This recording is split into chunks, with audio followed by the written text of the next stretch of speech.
It is a pleasure to see you again on my CryptoQ Media channel.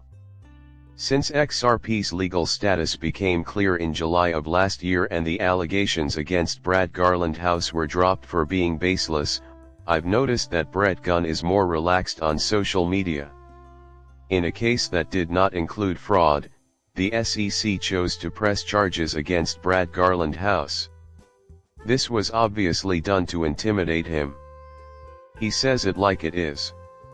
Also, he has once again torn Gary Gensler to pieces. Not only that, but he has come out and said that Gensler will beat Biden in the US presidential election that is coming up in November. There are a lot of elements at play, and I don't believe any one thing will bring this about, but it is gaining seriousness. The time has come for politicians who think they can openly reject Bitcoin to deal with the fallout. The news of his firing reached one lawmaker Friday night.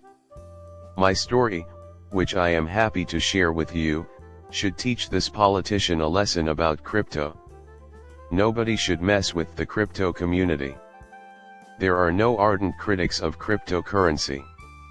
Legislators should be aware that there is a crypto supporting group but no crypto opposing group that will back them in elections. Things will get tough if you ignore the concerns of crypto advocates. So there's no misunderstanding, I am not from a wealthy family or anything.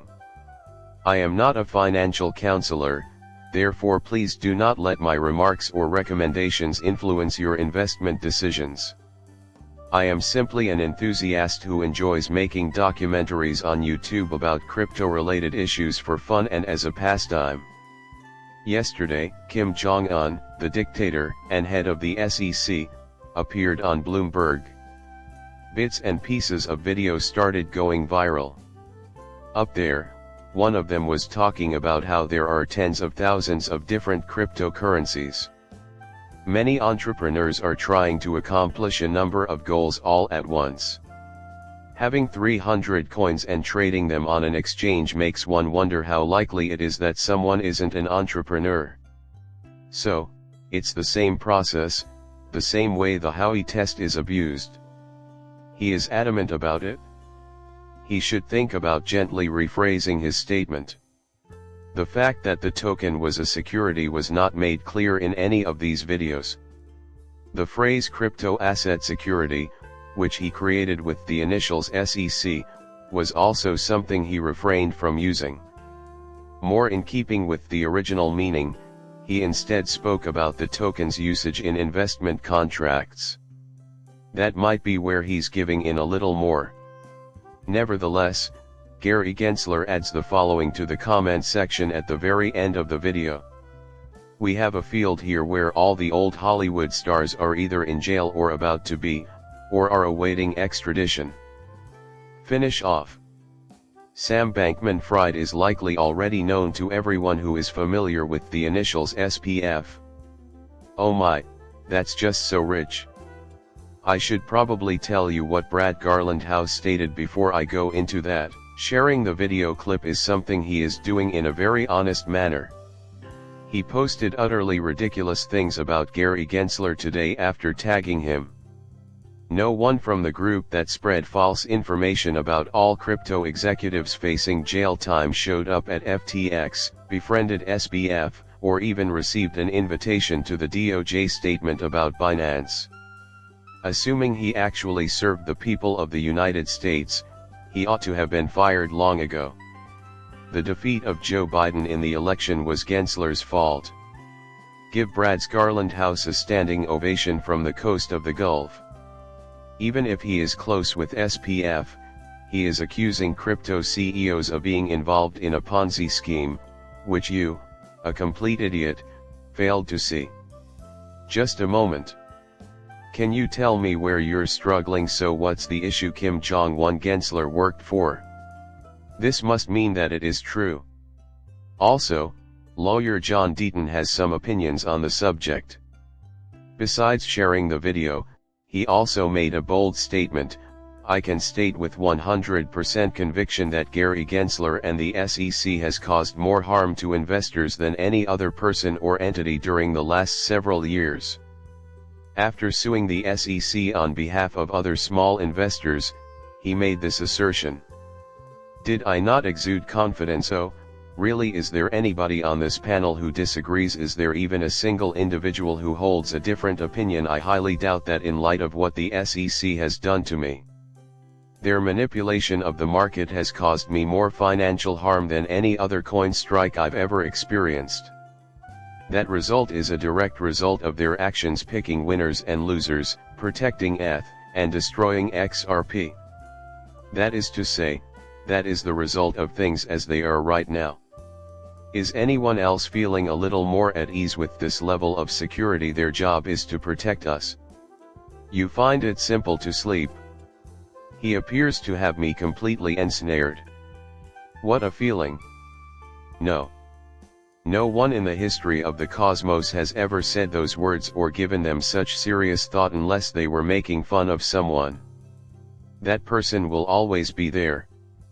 The stock market is an exception to this rule. Their actions have focused on a certain asset type. So, everyone, Attorney Deaton continues. Gensler has concealed not just the fact that he met with Bernie Madoff of Crypto SBF twice in private, but also any notes or documentation related to these discussions. My current position as a senator serving the interests of American taxpayers is far more bothersome than my previous function as an individual working for free, Gary. You also have the option of a horrible deep golf clap. Additionally, he is, indeed, such. As predicted, he will be running against Elizabeth Warren for the Senate. Sure, he can come out on top. On top of that, it has been incredible to see so many well-known crypto personalities come together, including those with a history of antagonism towards Ripple and XRP. In this case, Attorney Dean has the backing of the Winklevies, who are the plural form of the Winklevoss twins. You have Brad Garlinghouse and, I think, Chris Larson on your side. That Cubans are hiding behind them is the essential idea. Castro, the celebrity from Shark Tank. This is fantastic. It is completely astounding. It provides you joy just looking at it. Furthermore, they wouldn't be considered points. He may be up against an uphill battle, but he has the support of others, and they wouldn't be exerting so much effort if they didn't believe there was a way forward. That is why I think it's impossible. In this case, I think you'd be mistaken. It's not a winning issue, and I think Elizabeth Warren, who is one of the most anti-crypto foolish politicians, should reassess her position. I'm pretty hopeful about this. November will tell us what happens. There are no ardent critics of cryptocurrency. In no way. I thought so. If there are some who strongly oppose cryptocurrencies, why are they so vocal about it? Is it because they despise cryptocurrency that they won't cast a ballot for it? Sorry, but that's wrong. When asked to rate the things that impact their vote, do you believe it would even crack the top 50? I would be utterly shocked even if it made the top 50. I don't understand why people who are against cryptocurrency believe things that aren't true. They do not consider this relevant enough to let it affect their vote. On the other hand, we in the crypto community are seeing that certain politicians and bureaucrats are attempting to limit our potential for life-changing income. Truly, it holds great significance for us, and it will shape our voting decision. I am not a voter who is defined by a single topic, even while it doesn't influence my vote. To be fair, I can understand how this could sway a voter who is just interested in one issue. I do understand where to go because this is a huge problem for a lot of folks. A positive development is that things are beginning to shift. I would greatly appreciate it if you could subscribe to my channel in order to receive more videos similar to this one.